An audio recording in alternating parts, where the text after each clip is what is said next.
my very first ProStock car. So I've been thinking about the ProStock category for a while now, and I know that in the Philippines, ProStock is a very popular category because it uses parts from box stock kits to make the car. So no metal things are allowed. In other words, things that are part of like the super high grade hop-up parts like the metal rollers and things like that, that's not allowed. Things that are like sponge brakes, not allowed. So anything that's found in a box stock kit is allowed. So that includes a wide plethora of different things. And so if you can build a car out of that and put in the fastest motor you can with the best gear ratio you can for the track that you are racing on and win the race, then that's the goal right there. So it's like the ultimate puzzle, because just like in Tune class, you're working within a certain range, a subset of the overall thing, right? The overall rules. In Open class, which I consider to be in many ways easier than Tune class, Open class allows you to basically use your creativity to build whatever things you need to invent to create like the ultimate supercar. Whereas in Tune class, you're limited by the parts that are available. And for ProStock, it's even more challenging because you're now limited to the things that only appear in box stock kits. So any kit that has been produced, whatever special parts are inside, you can use those parts in your car. Now, you may think to yourself, well, there are certain parts that I'd like to use, but I don't know if I can use them. So how about things like hollow shafts, right? I don't see anything in the rules that say that you cannot use hollow shafts. The fact is, there are kits out there. In fact, the car that I recently built, this one, the Avante Azure, this comes with hollow shafts. So because it's a box stock kit, technically you can use hollow shafts in your ProStock car. Pretty cool. So also there are car kits that include these rubber ring rollers. Yeah, pretty cool. And I think these are, if I'm not mistaken, 14mm rollers with rubber rings. Very cool. And you can also use, like these wide 13mm rollers from FMA chassis. This here is an FMA chassis. I built an FMA ProStock car, or what I think of as a ProStock car anyway. It might not be totally ProStock just yet, but I'm getting towards that point. I think it's a ProStock car. So I'm going to review the rules with you, and we're going to find out if this whole thing here qualifies as a ProStock car. So it's my very first ProStock car. So it says here, official ProStock racing rules. 1, open to all Tamiya mini 4-wheel drive units, all chassis types except RC mini 4-wheel drive. Okay. So rule of thumb, as long as there is a mini 4-wheel drive kit, not a high-end kit, that Tamiya has released, any part of that kit will be allowed. So rollers, screws, rims, tires, etc. can come from out of the box or be aftermarket parts that are of the same exact form, mold, and purpose. Furthermore, aftermarket parts that are to be used as replacement for those that come with kits can be of a different color but same composition as that of what comes with the kit. This rule will apply to any and all Tamiya race format, as well as to a format that will allow copy parts. For racing centers that will allow copy parts, original Tamiya manufactured chassis and motors are required. Every other part of the unit can be non-Tamiya, provided that they are of the same exact form and mold of the legit part being copied and used for the part's intended purpose. So, what this is saying is you can use imitation parts that you get from AliExpress, so long as they exist in the Tamiya mini 4-wheel drive world. So it says here, definition of any stock unit, any basic mini 4-wheel drive car that comes in a box. A basic mini 4-wheel drive kit contains all the basic parts and attachments needed to assemble a stock car. So a stock car comes in a kit like you see here. This is a stock kit. So anything in this kit can be used, as well as anything in any other box stock kit can also be used. So it says here, any upgrades or performance parts that will come with a kit meant to enhance the capability of the stock car cannot be used for racing. Examples of these are race-ready kits such as starter packs and advanced packs, and high-end kits, Evo series. So now I'm a little concerned about this, because it's like, well, wait, isn't the hollow shaft considered a high-end part? I'm not sure. Well, anyway, this does not have hollow shafts in it. This box stock car, does have hollow shafts in it. So maybe somebody who has ProStock knowledge can comment down below and tell me if hollow shafts can be used, since hollow shafts do come in the Avante Azure car kit. So pretty cool. So second rule, Motor of choice can be any Tamiya motor types available, provided that it is untampered and sealed. Mini 4-wheel drive Pro double shaft motors cannot be used for single shaft motor driven units and vice versa. Okay, great. Any motor can be used. That means if you can build something that's so good that you can get like an Ultra Dash in it, pretty cool. I don't think there are any, well, maybe I'm wrong, but there's got to be somebody who's built a all plastic car that can run with an Ultra Dash motor. Now, I have actually run a box stock car kit with a power dash motor, and it ran beautifully on this 5-lane to 3-lane Hobbytown track, and it was my Mini Cooper. I actually put a power dash in there, and it ran flawlessly around the track without any additional parts other than what came in the exact Mini Cooper kit. So the Mini Cooper is I believe it's the Copen Future Unlimited car. I'm not exactly sure about that. It was red. So, but you've seen the Mini Cooper car that I've built, and so yeah, power dash, yeah. So rule number three, gear assembly must follow what is indicated in the kit manual. Gearings follow the standard combinations listed below. Front and rear motor mount chassis types using single shaft motors 5-to-1, 4-to-1, 4.2-to-1, 3.5-to-1, and 3.7-to-1 gears. Mid motor mount chassis types allow 4-to-1, 3.5-to-1, and 3.7-to-1. No part of the gear, including propeller gears, can be modified, shaved, or in any way altered in shape. That means those pinions that you all like to modify in open class, you are not allowed to modify them in ProStock. So you have to use a stock shaft with no modifications, no cuts, no shavings, nothing like that. So I hope this is helpful, guys. I'm trying to basically help make this particular category more like known to non-Filipino countries. So if you're tuning in and watching what I'm doing, this is for you guys. Yes. So there are not a lot of races in the US that are ProStock category races, but when they do appear, pretty cool. You should try to race one because it might be super fun, right? Pretty cool. The next one is racers have the preference to use either orange or pink drive gears, crown gears. Mixing using pink for front, orange rear, or vice versa is not allowed. So make sure you choose one color and stick with it throughout your build. And then it says all units should be built from pure stock parts, no modifications of any form, including cutting or bending both manually or with the aid of tools, or any part of the chassis or attachments is allowed.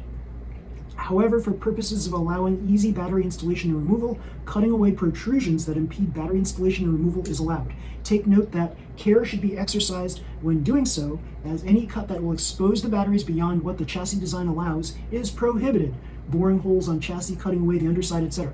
So remember, in a lot of open class cars, they do things like this, where they cut the bottom side out so that it makes the chassis more lightweight, and it also drops the batteries lower too. So that's not allowed in ProStock. Parts from different kits can be mixed and matched, but in no way can any part be cut or modified to serve a different purpose. Okay, great. Now the rollers category, it says maximum of 6 rollers is allowed. So this double roller here counts as 1 roller. Then we have 2 rollers here. Okay, so 1, 2, 3, 4, 5, 6. Maximum 6 allowed. So if you're thinking about doing a double back and a double front, that's not ProStock. So best way to think about this is 1 set of rollers in the front and 2 in the rear, unless you've got some weird magical combination of things where you can have 2 rollers up front and 1 in the rear, which is I've not seen that as often. So then it says here, correct roller assembly should be step screw, washer, and roller. Okay. Only Tamiya 14mm and 16mm O-rings are allowed to be used during races. Copy O-rings are banned. Okay, so copy O-rings are banned. So that means that all of those funky colored rollers that you can buy from AliExpress, not allowed. Double plastic rollers follow a slightly different assembly. The use of low friction plastic double rollers is limited by the following below. So low friction plastic double rollers is limited by, can either be upright or upside down. So I have an upside down version of the rollers, and I got this from one of the older kits out there. I forget the name of it, but once I find it, then I'll put it right down below. And you can see the kit right here. And it says here, mounting rollers can be mounted on the chassis as well as tails and cowls provided. They have a provision for installation. So a lot of people love the Brocken Gigant because it's got these rear holes, these screw holes here where you can add rollers right here. So a lot of people choose to put rubber O-ring rollers here to help guide the car around the lane changer. So remember, there's really not like a braking system in the rear for some of these ProStock cars. So your brake, so to speak, is basically the rubber O-rings. That helps slow the car down around curves and around the lane changer. So it also says rollers when mounted should be able to rotate freely. No stuck rollers allowed. So this, you can hear it right here. They roll freely. Very nice. And so you have to have that washer in place, followed by that step screw, followed by the screw, and on the front. On the rear, you should most likely use washers, right? Using washers basically is beneficial for enabling your rollers to roll efficiently. The full length of the special screw provided can be maximized. However, if the racer wishes to cut any portion that may extend from the chassis, he may do so, provided the screw head remains intact. The racer decides how much the clearance would be from the chassis when mounting. Please take note that only the supplied washers or nuts can be used as spacers between the rollers and the chassis. Also, regular threaded screws can take the place of the screws provided in the packaging. Modifications. No cutting away of any portion of the roller is allowed.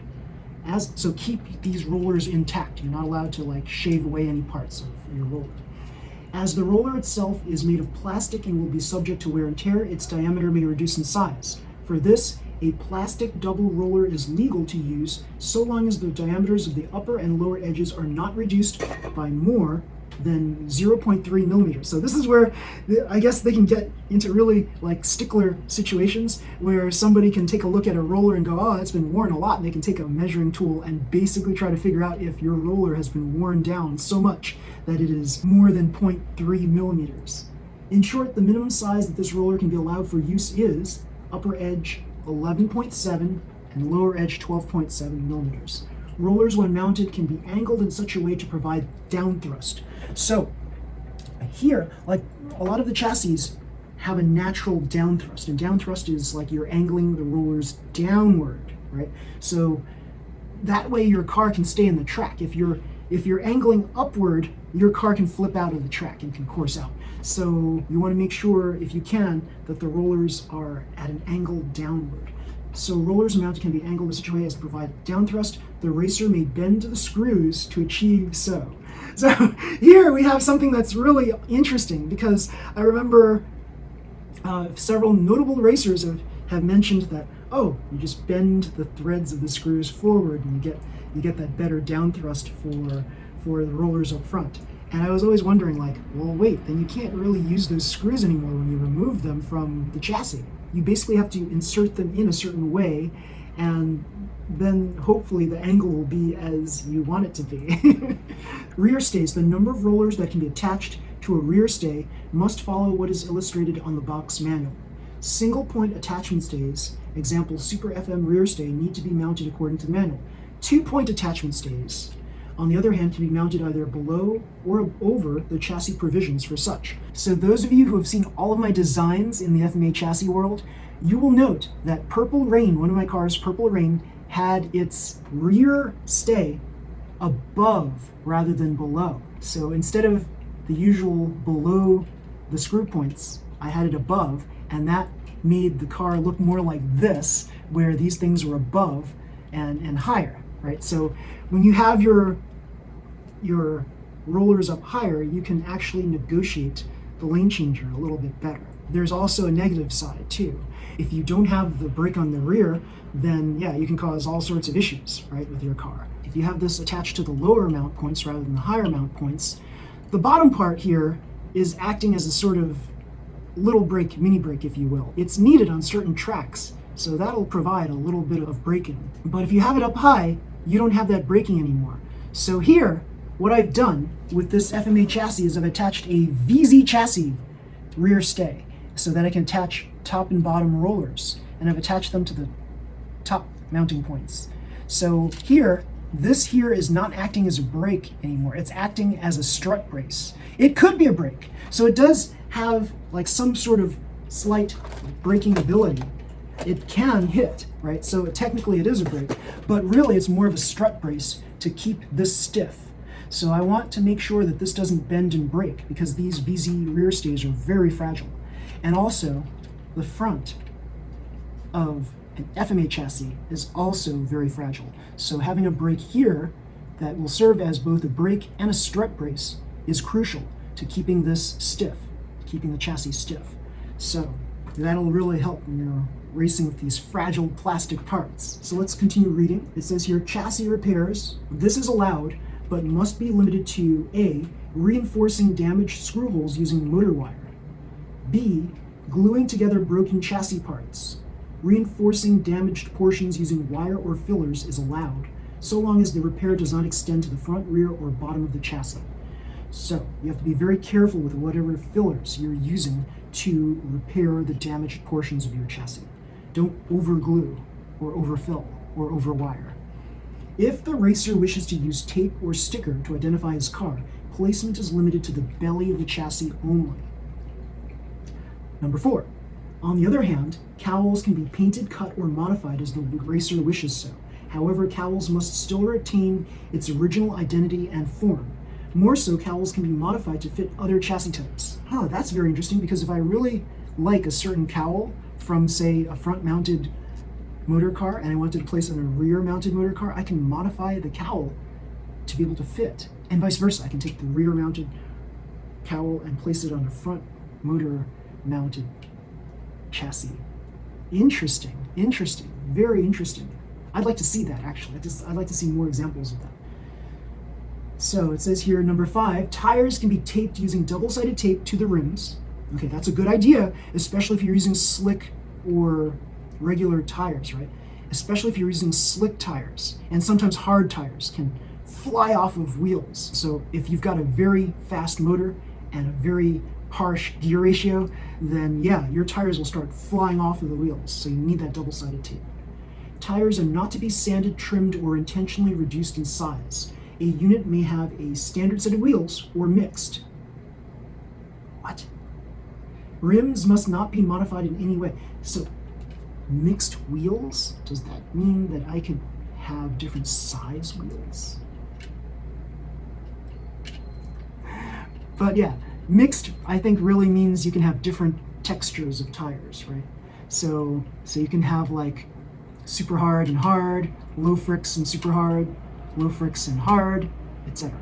Rims must not be modified in any way, the only exception being that it is to be reinforced. For this purpose, wire or plastic sleeves will be allowed. What is this wire that they're talking about? Reinforcing with wire. I would like to see that. That sounds interesting. Racers will have the discretion to use the standard wheel combination or mixed, like a pair of medium-sized rear wheels and a pair of large on the front.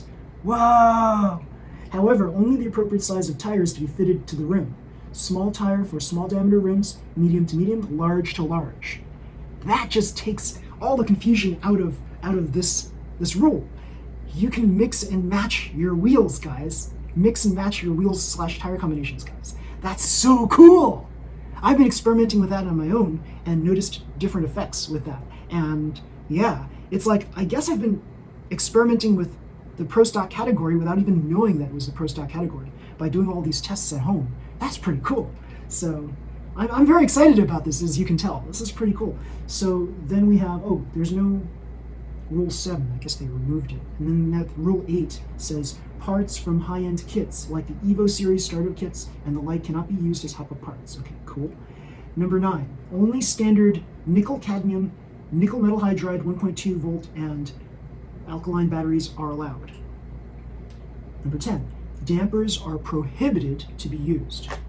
Very nice. Okay, so it says here, the rules are made and updated to ensure fair play during races. This is a hobby we love, and everyone is expected to act as gentlemen, whether on the tracks or off of it. We hope that as gentlemen, we don't hold a grudge on the marshal, the organizer, or the admins when any of our cars get disqualified, because neither the marshal, the organizer, or the admins want anyone to get disqualified. They don't get any pleasure out of disqualifying racers. They just have to do it to make sure the races are fair and not one is taking advantage of another.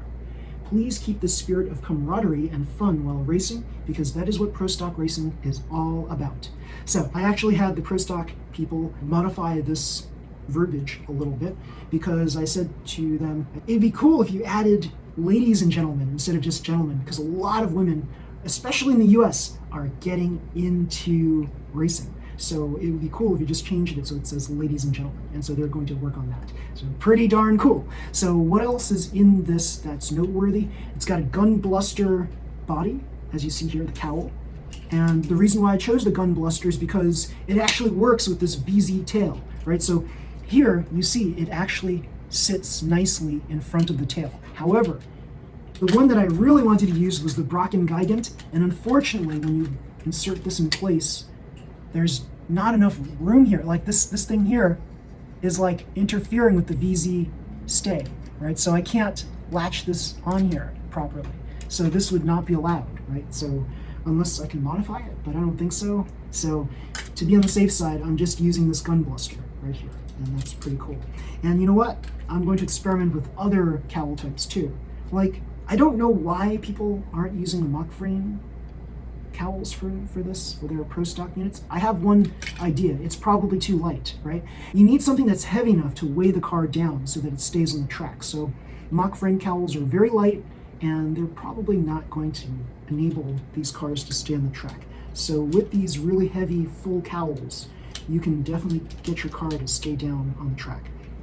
So pretty darn cool. And I love this color combination. This is like, what? To me, this is like almost like primary colors here. It's got the reds, it's got the yellows, it's got the blues, and black for good measure. So yeah, primary colors for, I guess, painting colors. Yeah, pretty cool. Yeah. So inside, 4:1 gear ratio, and also a light dash motor. I've tested this with torque tuned motor, and it works just as well. So pretty darn cool. This is very, very cool. And I ran this around my oval track and ran really well. And yeah, I'll just take it to a more professional track and see how this fares. Pretty darn cool.